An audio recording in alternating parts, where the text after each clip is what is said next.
Welcome back to CMA Telugu. CMA Telugu ఛానల్లో మనం GST related topics మాట్లాడుకుంటూ ఉన్నాము. అండ్ ప్రజెంట్ మనం లివ్ అండ్ కలెక్షన్ చాప్టర్లో కాంపోజిషన్ స్కీమ్ అనేది డిస్కస్ చేస్తూ ఉన్నాము తెలుగు లాంగ్వేజ్లో. అండ్ మనం ఏదైతే మెటీరియల్ చూస్తున్నామో అది మన ఐసిఎంఏ ఇన్స్టిట్యూట్ మెటీరియల్ అనమాట. ఏదైతే మన అఫీషియల్ వెబ్సైట్ పేజ్లో దొరుకుతుంది, డౌన్లోడ్ చేసుకోండి. అలాగే ఇప్పుడు మనం డిస్కస్ చేస్తుంది కాంపోజిషన్ లివ్ అనమాట. దానికి సంబంధించి థియరీ పార్ట్ అనేది డిస్కస్ చేసాము. ఇప్పుడు ఎగ్జాంపుల్ అనమాట. Example number 98. Messrs X limited being a manufacturer of laptop have 5 factories in Chennai, Salem, Coimbatore and Madurai. మనకి ఇక్కడ ఏం చెప్పుకున్నాం, మనం కాంపోజిషన్ లెవెల్లో ట్రేడర్స్కి, అలాగే మ్యానుఫ్యాక్చరర్కి, అలాగే రెస్టారెంట్ ఎవరైతే ఉన్నారో ఈ ముగ్గురు సప్లయర్స్కి మనకి కాంపోజిషన్ స్కీమ్ అనేది వస్తుంది. ఇక్కడ ఏంటి, ల్యాప్టాప్లు అనేది మ్యానుఫ్యాక్చరింగ్ కంపెనీ. వీళ్ళకి వాళ్ళ ఆప్షన్ అనమాట, వాళ్ళు కాంపోజిషన్ లివే ఉంచుకోవాలా వద్దా అనేది వాళ్ళ ఆప్షన్. వాళ్ళ మ్యానుఫ్యాక్చరర్ కాబట్టి వాళ్ళకి ఎలిజిబిలిటీ ఉంది, కాబట్టి వాళ్ళ టర్న్ ఓవర్ ఎంత అనేది చూసుకోవాలి. కోయంబత్తూర్లో ఉన్నాయి, అలాగే వాళ్ళ ఫ్యాక్టరీస్ 5 ఫ్యాక్టరీస్ ఉన్నాయన్నమాట. కోయంబత్తూర్లో, మదురైలో, చెన్నైలో, సాలెంలో ఇలా 5 ఫ్యాక్టరీస్ ఉన్నాయన్నమాట. వీళ్ళు అన్నీ కూడా మ్యానుఫ్యాక్చరింగ్ కంపెనీస్ అనమాట. ప్లేస్ వచ్చేసి చెన్నైలో ఉన్న దాంట్లో ఏంటంటే వాళ్ళ టర్న్ ఓవర్ ఏమో 57.91, అంటే ఒక్కొక్కటి డిఫరెంట్ స్టేట్స్లో ఉందన్నమాట. సాలెం 12, అలాగే 12 lakhs, కోయంబత్తూర్ 8 lakhs ఉందన్నమాట వాళ్ళ previous year turn over. Madurai 30, చెన్నైలో 2 ఉన్నాయన్నమాట, చెన్నై 1, చెన్నై 2 43.60 అనమాట. టోటల్ అన్ని స్టేట్స్కి సంబంధించి 5 ఫ్యాక్టరీస్ ఉన్నాయి కదా, 5 ఫ్యాక్టరీస్లో మనకి అన్నిటికి సంబంధించి టర్న్ ఓవర్ వచ్చేసరికి 151.51 అనమాట. ఇక్కడ ఏంటంటే అగ్రిగేట్ టర్న్ ఓవర్ అనేది ఎంత ఉందన్నమాట, 151 అనమాట. ఈ అగ్రిగేట్ టర్న్ ఓవర్ 8 lakhs ఉందన్నమాట. ఇక్కడ మిస్టర్ ఎక్స్ ఎలిజిబుల్ అయినా కాంపోజిషన్ లివేకి అని అడుగుతున్నారు. ఈ కరెంట్ ఇయర్ ఏదైతే ఉందో ఈ ఇయర్లో మిస్టర్ ఎక్స్ అనేది ఎలిజిబుల్లా కాదా అని అడుగుతున్నారు ఈ కంపెనీ. ఆన్సర్ చూడండి. అగ్రిగేట్ టర్న్ ఓవర్ వచ్చేసరికి మనకి ఎలా క్యాలిక్యులేట్ చేశారు అంటే, అక్కడ ఏంటి, ఇంక్లూడింగ్ ట్యాక్సెస్ ఇచ్చారనమాట. Previous year in lakhs including taxes. మనకేంటి ఇంక్లూడింగ్ ట్యాక్సెస్ అంటే ఏంటి, మనకు టోటల్ 100% అనుకుంటే ట్యాక్స్తో కలిపి 100కి ట్యాక్స్ ఎంత ఇంక్లూడ్ 18, 118 అవుతుంది అనమాట. ఎక్స్క్లూడ్ చేయాలంటే మనం ఇలా చేయాలన్నమాట. టోటల్ టర్న్ ఓవర్ ఎంత ఉంది, 1 చూడండి రాసి చూపిస్తాను. ఏదైతే మనకి 118% ఇంక్లూడ్ ఉంది కాబట్టి మనకు ఉన్నదంతా 118% అనమాట. 118%లో మనకి అగ్రిగేట్ టర్న్ ఓవర్ వచ్చేసరికి మనకి 100%కి ఎంత అంటే ఎక్స్క్లూడ్ ట్యాక్స్ కాబట్టి చూసుకోవాలన్నమాట. Total aggregate turnover find out చేయడానికి 100% రావడానికి చూసుకోవాలన్నమాట. ఏంటంటే మనకేంటి, ట్యాక్స్లు, సెస్లు ఇవన్నీ లెస్ చేశారు కదా, అంటే ఎక్స్క్లూడ్ చేశారు కదా అగ్రిగేట్ టర్న్ ఓవర్లో. డిపాజిట్లు, ఇంట్రెస్ట్లు ఇవన్నీ ఎక్స్క్లూడ్ చేయాలి కదా. మనకి ఇక్కడ ట్యాక్స్లు అనేవి ఇంక్లూడ్ చేశారు కాబట్టి మనకి 118% వాల్యూ ఏమో 151.51 ఉంది. అంటే ఏంటి, 1.5 crore దాటిపోయింది. కాంపోజిషన్ స్కీమ్కి ఎలిజిబిలిటీ ఉందా లేదా అని చూసుకోవాలని డైరెక్ట్గా చూసేమో లేదని చెప్తాం. కానీ అక్కడ ఇంక్లూడింగ్ ట్యాక్సెస్ అనేది మనం మర్చిపోతాం అనమాట. ఇంక్లూడ్ చేస్తే మనకి 118% ఉంది. 118%కి మనకి 151.51 crore వచ్చింది. అంటే ఏంటి, మనకి 1.5 crore అనేది దాటిపోయింది. మనం చూడంగానేమో ఓకే ఇక్కడ డైరెక్ట్ కనిపిస్తుంది, ఏంటి క్యాలిక్యులేట్ చేసేది వీళ్ళకి రాదు అని చెప్పేస్తాం. మనకి ట్యాక్సెస్ అనేవి మనం ఎక్స్క్లూడ్ చేయాలి. ట్యాక్స్ లేకుండా అయితే మనకి 100% అని ఇక్కడ ఇలా తీసుకుంటాం. 118% ఇంక్లూడ్ చేస్తే ఎక్స్క్లూడ్ చేస్తేనేమో ట్యాక్స్ పర్సంటేజ్ 18% ఎక్స్క్లూడ్ చేస్తే 100. 100%కి మనకి అగ్రిగేట్ టర్న్ ఓవర్ ఎంత అంటే ఇలా రాసుకొని చూడాలన్నమాట డైరెక్ట్గా. అంటే ఏంటి, 151.51 ఇంటూ 100/118 వేస్తే ఏదైతే వాల్యూ వస్తుందో ఆ వాల్యూ ఎంత, 128.3981 lakhs. అంటే ఏంటి, 128 lakhs అనేది అప్రాక్సిమేట్లీ ఉందన్నమాట. వాళ్ళకి 1.5 crore లోపు మాత్రమే ఉంది కాబట్టి వాళ్ళు ఎలిజిబుల్ అనమాట. Mister X limited eligible for composition scheme. అలాగే ఇంకో ఎగ్జాంపుల్ చూడండి. Example 100. So mister X and company, measures X and company, X and Co. sells electronic cables, motors and wires. Company also undertake repairs of switches, motor sets. Turnover during preceding financial from sale of goods is 59 lakhs, whereas repairing unit is 1 lakh. Measures X and Co. is eligible for composition scheme. Advice. So ఇక్కడ advice చేయండి mister X and co అనేది మనకి ఇక్కడ composition స్కీమ్కి availability ఉందా లేదా, eligibility ఉందా లేదా చెప్పండి అని చెప్తున్నారు. సో వాళ్ళకి ఏంటంటే గూడ్స్కి సంబంధించి చేసినప్పుడేమో 59 lakhs వచ్చింది. అలాగే రిపేర్స్కి సంబంధించి వాళ్ళ టర్న్ ఓవర్ వచ్చేసి 1 lakh వచ్చిందనమాట. సో వాళ్ళ ఎలిజిబిలిటీ ఉందా లేదా అని చెప్పాలి అంటే ఇక్కడేంటి మిస్టర్ ఎక్స్ అండ్ కో ఇక్కడ కేబుల్స్, అలాగే మోటార్స్, అలాగే వైర్స్ అమ్ముతుంది. అండ్ కొన్ని స్విచ్లకి సంబంధించి, మోటార్ సెట్స్కి సంబంధించి రిపేర్ చేస్తుంది, అలాగే సేల్ చేస్తుంది అనమాట. ఎలక్ట్రికల్ కేబుల్స్ కావచ్చు, వైర్లు కావచ్చు, మోటార్స్ కావచ్చు, ఇవన్నీ. అంటే ఏంటి, ఇది ట్రేడింగ్ కంపెనీ అనమాట. So trader. సో ఇక్కడ supplier mister X and company కాబట్టి వీళ్ళు ట్రేడర్స్. సో వీళ్ళకి కాంపోజిషన్ స్కీమ్కి ఎలిజిబిలిటీ ఉంది. సో టర్న్ ఓవర్ చూసుకోవాలన్నమాట. టర్న్ ఓవర్ ఏంటి, 1,59 lakhs. సో వీళ్ళకి ఎలిజిబిలిటీ ఉందా లేదా అంటే వాళ్ళకి ఎలిజిబిలిటీ ఉంది. Since supply of services.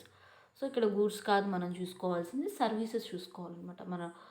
మనం చెప్పాం కదా 10% of state turnover or 5 lakhs whichever is higher.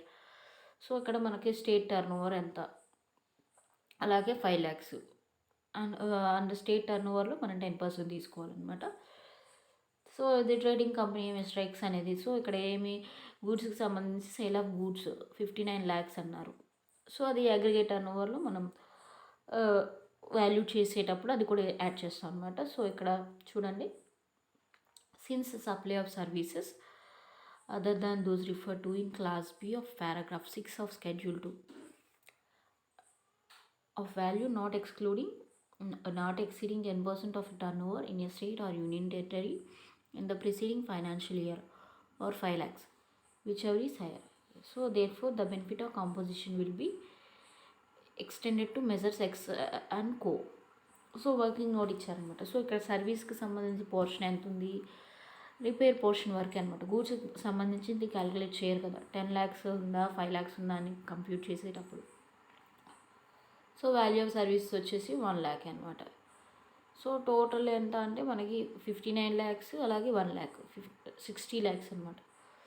So into 100 మనకి వాల్యూ ఆఫ్ సర్వీస్ ఎంత అంటే 1.67% అనమాట.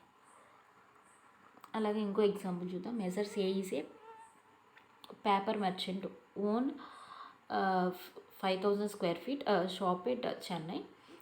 Mr. A offered extra space available in this shop to supplier to put up their advertisement. So his turnover in the previous year from sale of goods 20 lakhs and advertising services 2 lakhs.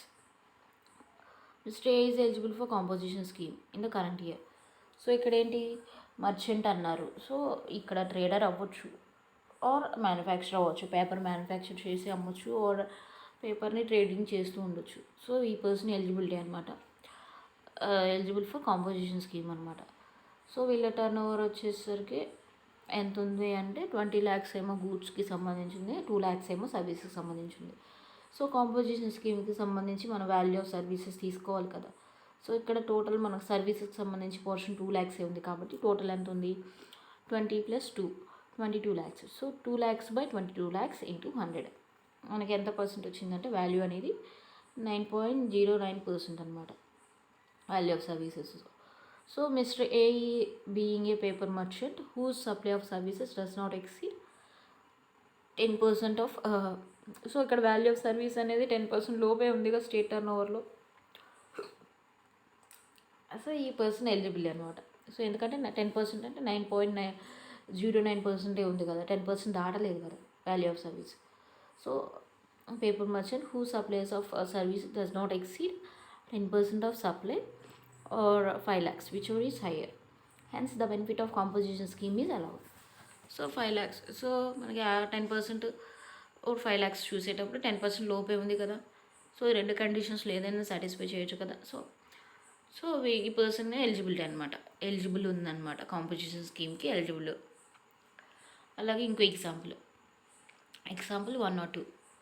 Hotel King Private Limited, provider of restaurant services in New Delhi.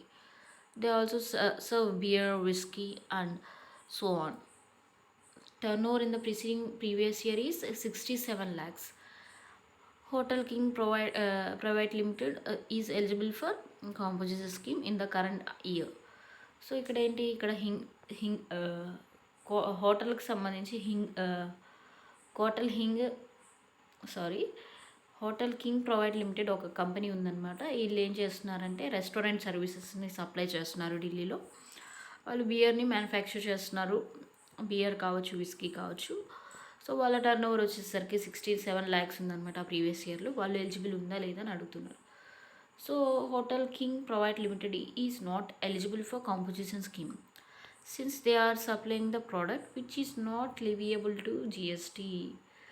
So ఇక్కడ ఏంటి మనకి state గవర్నమెంట్కి or central గవర్నమెంట్కి ఇక్కడ ఏంటి మనకి ఇక్కడ ఏం చెప్పారు, except alcoholic liquor for human consumption గూడ్స్లో మనం గూడ్స్ సప్లై చేసేటప్పుడు వాటిలో మనం ఆల్కహాలిక్ లిక్కర్ని ఇలాంటి వాటిని తీసుకోకూడదని చెప్పాము లేదా. Petroleum code, high speed diesel oil, motor spirit, aviation turban fuel ఇలాంటివి గూడ్స్ ఏవైతే ఉన్నాయో వాటిని మనం సప్లై ఆఫ్ గూడ్స్లోకి ట్రీట్ చేసుకోకూడదు అని చెప్పాం కదా.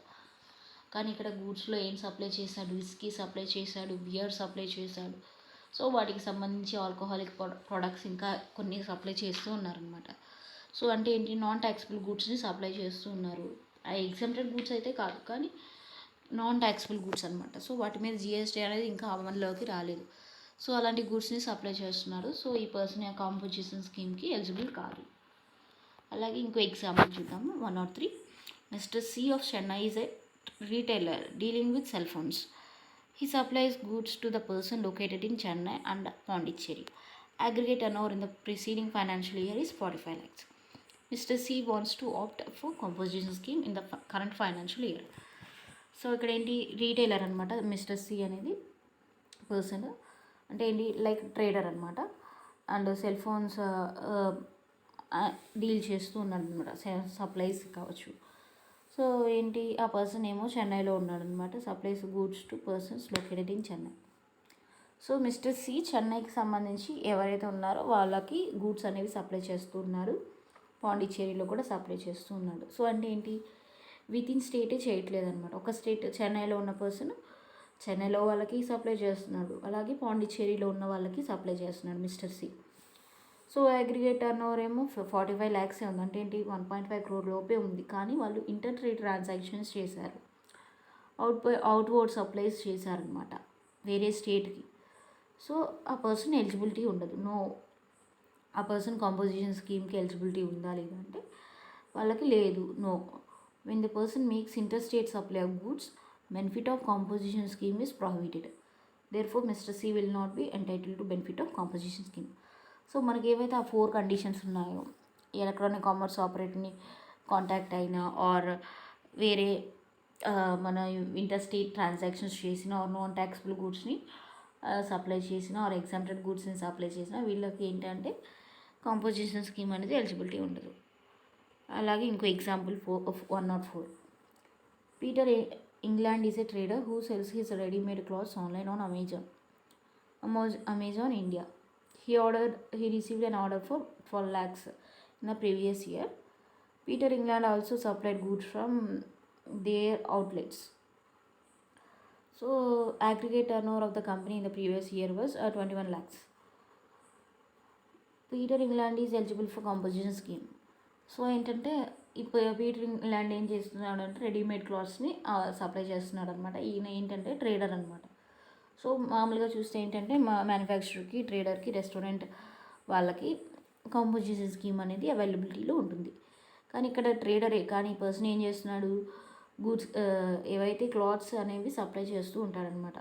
కొన్ని క్లాత్స్ ఏమో ఆన్లైన్లో అమ్ముతున్నాడు, కొన్ని క్లాత్స్ ఏమో డైరెక్ట్గా అమ్ముతున్నాడు. సో ఆన్లైన్లో అంటే ఏంటి, ఎలక్ట్రానిక్ కామర్స్ ఆపరేటర్ని యూజ్ చేసుకున్నాడు, అంటే అమెజాన్లో పెట్టి అమ్ముతున్నాడు. సో ఎలక్ట్రానిక్ కామర్స్ ఆపరేటర్ని యూజ్ చేసుకుంటే కాంపోజిషన్ స్కీమ్ రాదని చెప్పి మనకి మెయిన్ పాయింట్లోనే చెప్పారు కదా. సో ఈ పర్సన్ ఎవరైతే పీటర్ ఇంగ్లాండ్ ఉన్నాడో వాళ్ళ టర్న్ ఓవర్ అనేది 1.5 crore లేకపోయినా సరే, 1.5 crore దాటకపోయినా సరే వాళ్ళు ఎలక్ట్రానిక్ కామర్స్ ఆపరేటర్ని యూజ్ చేసుకున్నారు. సో ఆ పర్సన్కి కాంపోజిషన్ స్కీమ్ అనేది రాదు. So no, Peter England is making supply of goods through electronic commerce operator who is required to collect tax it suits under Section 52 of CGST Act 2017. Hence, Mr. Peter England is not eligible for composition scheme. So చేయొద్దనే పని చేస్తారు మీరు. So electronic commerce ఆపరేటర్ని use చేసుకోకూడదు అన్నాము, కానీ మీరు use చేసుకున్నారు. సో మీకు థ్రెషోల్డ్ లిమిట్లోనే ఉన్నా సరే, మీ లిమిట్ అనేది థ్రెషోల్డ్ లిమిట్ లోపలే ఉన్నా సరే, మీ అగ్రిగేట్ టర్న్ ఓవర్ మీకు కాంపోజిషన్ స్కీమ్ అనేది ఎలిజిబిలిటీ ఉంటుందని చెప్తారు. Under next example 105. So Hot Bread Provides Limited is the supplier of bakery products registered in the current financial year with effect from 1st October 2017. In the month of October 2017, total taxable supplies is 88 lakhs. Answer the following. Company is eligible for composition scheme. So ఇక్కడ ఏం అడుగుతున్నారు అంటే ఈ కంపెనీకి మనకి composition స్కీమ్కి eligible ఉందా లేదా అని అడుగుతున్నారు. అలాగే ఇది ఒక బేకరీ మ్యానుఫ్యాక్చరింగ్ కంపెనీ అనమాట. సో ఏంటంటే బ్రెడ్స్ అనమాట, hot breads provide limited company అనమాట. సో వీళ్ళ టోటల్ ట్యాక్సిబుల్ సప్లైస్ ఎంత అంటే 88 lakhs అనమాట. సో ఈ కంపెనీ ఎలిజిబుల్ ఉందా లేదా అంటే, so hot breads provide limited is eligible for composition leeway in the current year. So ఎందుకంటే వాళ్ళ టర్న్ ఓవర్ అనేది 1.5 crore కంటే తక్కువే ఉంది. సో వాళ్ళు ఎలిజిబుల్ అనమాట. అండ్ ఇంకో క్వశ్చన్ అడిగారు. So if so company wants to pay tax at the rate 1% being a trader. However the deputy commissioner of central tax contended that the assessee is liable to pay tax at the rate 5% under the food and restaurant services category advice. So company ఏం చేస్తుంది అంటే 1% tax pay చేయాలనుకుంటుంది. కానీ ఇక్కడ ఏంటి, deputy commissioner ఏం చెప్తున్నాడు అంటే, central ట్యాక్స్కి సంబంధించిన కమిషనర్ ఏం చెప్తున్నాడు అంటే, మీ కంపెనీ ఏదైతే ఉందో మీరు 5% ట్యాక్స్ పే చేయాలి, మీ ట్రేడింగ్ కంపెనీ 5% ట్యాక్స్ పే చేయాలని చెప్తున్నారు అనమాట. సో అడ్వైస్ చేయమని అడుగుతున్నారు, ఎంత పర్సెంట్ ట్యాక్స్ పే చేయాలి ఏంటి అనేది, ఎలా పే చేయాలని అడ్వైస్ అడుగుతున్నారు. సో ఆన్సర్ చూడండి. The supply of food and restaurant services category is the only service included under the composition scheme. For a business to be categorized as a food and restaurant services, there needs to be an element of service involved. So ఇక్కడ ఏంటి అంటే, so ఈ restaurant services కావచ్చు, food and restaurant services కావచ్చు, ఇక్కడ both goods element ఉంటుంది, అలాగే service element కూడా ఉంటుందన్నమాట. సో ఇక్కడ గూడ్ ఏంటి అంటే, వాళ్ళు ఏదైతే ఫుడ్ సప్లై చేస్తారో అదనమాట గూడ్. అలాగే ఏదైతే సర్వీస్ ఉంటుందో, రెస్టారెంట్ సర్వీసెస్, మనకి రెస్టారెంట్కి వెళ్ళిన తర్వాత మనకి ఏదైతే సర్వీసెస్ సర్వ్ చేయడం కావచ్చు, ఎయిర్ కండిషనర్ కావచ్చు, ఇవన్నీ సర్వీసెస్ అవుతాయి అన్నమాట. ఓన్లీ ఫుడ్ ఒక్కటే మనకి గూడ్ అవుతుంది. సో మనకి ఇక్కడ బోత్ గూడ్ పోర్షన్ అలాగే సర్వీస్ పోర్షన్ ఇన్వాల్వ్ అయిందనమాట. In the given case supply of bakery products, there is only a supply of goods, that is food items, but there is no element of supply of service. Hence supply of bakery products is eligible to pay GST at the rate 1% under that category and not food and restaurant services category. So ఇక్కడ ఏం చెప్తున్నారంటే, ఇక్కడ ఈ bakery సర్వీసెస్కి ఏంటి, మామూలుగా అయితే restaurant సర్వీసెస్లో అయితే మనకి బోత్ ఫుడ్ పోర్షన్ అలాగే సర్వీస్ పోర్షన్ రెండు కూడా ఇన్వాల్వ్ అయి ఉంటుంది. కానీ ఇక్కడ మనకి ఇక్కడ చెప్పింది ఏంటి, బ్రెడ్ కంపెనీ అనమాట. ఇది bread, hot bread provides limited అనమాట. సో ఇక్కడ ఓన్లీ బ్రెడ్స్కి సంబంధించి ఆర్ బేకరీ ఐటమ్స్కి సంబంధించి ఉంది. సో ఇక్కడ ఏ సర్వీస్ కూడా ఇన్వాల్వ్ అవ్వలేదన్నమాట. సో అక్కడ కంపెనీ 1% ట్యాక్స్ పే చేస్తాను అంటే చేయొచ్చు అనమాట. అలా కాకుండా both food and restaurant services కనుక ప్రొవైడ్ చేస్తే అప్పుడు 5% ట్యాక్స్ పే చేయాల్సి ఉంటుంది. కానీ ఇక్కడ అలా ఏం లేదనమాట. So in the given case supply of bakery products, there is only a supply of goods. So ఇక్కడ ఏంటి, ఓన్లీ గూడ్ పోర్షనే ఇన్వాల్వ్ అయిందనమాట. సో అక్కడ ఎక్కడ కూడా సర్వీస్ పోర్షన్ అనేది అక్కడ ఇన్వాల్వ్ అవ్వలేదన్నమాట. మనం క్వశ్చన్ చదివినప్పుడు చూసాం కదా. So food items, but there is no element of supply of service. Hence supply of bakery products is eligible to pay GST the rate 1%. సో మనకి ఇక్కడ ఏం చెప్పారు అంటే 1% ట్యాక్స్ పే చేయడానికి ఎలిజిబిలిటీ ఉంది. So under the category and not food and restaurant services category. So traders కేటగిరీలో 1% మాత్రం మనకి ఇక్కడ పే చేయొచ్చు. అలా కాకుండా ఫుడ్ అండ్ రెస్టారెంట్స్ బట్టి 5% పే చేయాల్సిన అవసరం లేదనమాట. సో ఇక్కడ ట్రేడర్కి సంబంధించిన కేటగిరీలో మనం పే చేయాల్సిన ట్యాక్స్ ఏమో 1%. ఫుడ్ అండ్ రెస్టారెంట్ సర్వీస్కి సంబంధించిన కేటగిరీలో మనం పే చేయాల్సిన ట్యాక్స్ ఏమో 5%. సో ఫుడ్ అండ్ రెస్టారెంట్ సర్వీసెస్లో both goods and service portion involve అయి ఉంటుంది. సో 5% ట్యాక్స్ అనేది పే చేయాలి. ఇక్కడే మనకి ఎక్కడ కూడా సర్వీస్ పోర్షన్ అనేది ఇన్వాల్వ్ అవ్వలేదు. సో 1% అనేది మనకు పే ఎలిజిబిలిటీ ఉందన్నమాట. సో ఈ బ్రెడ్ కంపెనీ అనేది కాంపోజిషన్ స్కీమ్కి ఎలిజిబిలిటీ ఉంది కరెంట్ ఫైనాన్షియల్ ఇయర్లో. అలాగే వాళ్ళకి అట్రాక్ట్ అయ్యే ట్యాక్స్ పర్సంటేజ్ ఎంత అంటే 1%. అండ్ ఇది ఒక పెద్ద ఎగ్జాంపుల్, చిన్నవి చూద్దాం. అండ్ లాస్ట్ ఎగ్జాంపుల్ అనమాట. So example 108. So Measures ABC company made the following supplies during the month of October 2020. So restaurant, mobile dealership and textile manufacturing unit. Rework in the following restaurant. Supply of mobile through an electronic commerce operator. So ఇక్కడ ఏంటంటే ABC company ఏంటంటే ఈ following supplies చేసిందనమాట. So ఏమేమి supplies చేసింది అంటే October మంత్లో restaurants సంబంధించి, అలాగే మొబైల్ డీలర్స్ సంబంధించి, అలాగే టెక్స్టైల్ మ్యానుఫ్యాక్చరింగ్ యూనిట్కి సంబంధించి సప్లైస్ చేసింది. సో వాళ్ళకి కాంపోజిషన్ స్కీమ్ ఎలిజిబిలిటీ ఉందా లేదా అని అడుగుతున్నారు. సో ఫస్ట్ ఆన్సర్లో ఏంటంటే ఎస్, వాళ్ళకి కాంపోజిషన్ స్కీమ్కి ఎలిజిబిలిటీ ఉంది. ఎందుకంటే మ్యానుఫ్యాక్చరింగ్ అవ్వచ్చు, ట్రేడర్ అవ్వచ్చు, అలాగే రెస్టారెంట్ సర్వీసెస్ అవ్వచ్చు, వాళ్ళకి కాంపోజిషన్ స్కీమ్ అనేది ఎలిజిబిలిటీ ఉంటుంది. సో ఈ సప్లైస్ ఏది చేసినా సరే, మొబైల్ డీలర్షిప్ అంటే ఏంటి, ట్రేడర్స్ అనమాట. సో రెస్టారెంట్ సర్వీసెస్ ఉంది, ట్రేడర్ ఉంది, అలాగే టెక్స్టైల్ మ్యానుఫ్యాక్చరింగ్ యూనిట్. సో ఏంటి అంటే మన సప్లయర్స్లో మనం కాంపోజిషన్ స్కీమ్కి సంబంధించినప్పుడు చూసాం కదా. సో ఎవరైతే ట్రేడర్స్, మ్యానుఫ్యాక్చరర్స్, అలాగే రెస్టారెంట్ ఓనర్స్ ఉంటారో వాళ్ళకి కాంపోజిషన్ స్కీమ్కి ఎలిజిబిలిటీ ఉంటుంది. సో ఆప్షన్ ఏలో వాళ్ళు కాంపోజిషన్ స్కీమ్ని ఎలిజిబిలిటీ ఉందన్నమాట. వాళ్ళకి కాంపోజిషన్ స్కీమ్ అనేది ఎలిజిబిలిటీ ఉంది. అండ్ ఆప్షన్ బి చూడండి, rework in the following restaurant, supply of mobiles through and electronic commerce operator. So మనకి డెఫినేషన్లో చెప్పారు. సో ట్యాక్సిబుల్ గూడ్స్ని సప్లై చేయాలి, అలాగే వితిన్ స్టేట్ మనకి ఏవైతే ట్రాన్సాక్షన్స్ ఉన్నాయో అవి వితిన్ స్టేటే జరగాలి, అలాగే ఎలక్ట్రానిక్ కామర్స్ ఆపరేటర్ని కూడా యూజ్ చేయకూడదు, అలాగే వాళ్ళ టర్న్ ఓవర్ వచ్చేసరికి 1.5 crore లోపు మాత్రమే ఉండాలి, ఆర్ 1.5 crore ఉండొచ్చు, అంటే 1.5 crore ఉండొచ్చు అని చెప్పారు. సో ఒక ఆప్షన్ అయితే ఇది సాటిస్ఫై చేయట్లేదు. ఎందుకంటే ఎవరైతే ఈ ట్రేడింగ్ కంపెనీ కావచ్చు, మ్యానుఫ్యాక్చరింగ్ కావచ్చు, ఆర్ రెస్టారెంట్ కావచ్చు, వాళ్ళు ఏం చేశారు అంటే ఎలక్ట్రానిక్ కామర్స్ ఆపరేటర్ని యూజ్ చేసుకుంటూ సప్లైస్ చేశారనమాట. So one of the major కండిషన్ని వాళ్ళు సాటిస్ఫై చేయలేదు. సో ఈ మెజర్స్ ఏబీసీ కంపెనీ ఈ ఆప్షన్ బిలో కాంపోజిషన్ స్కీమ్ వాళ్ళకి ఎలిజిబిలిటీ లేదనమాట. So this is all for examples relating to composition leave అనమాట. సో కండిషన్స్ ఇంకొకసారి ఇక్కడ ఇచ్చారు చూడండి. Conditions and restriction for composition leave.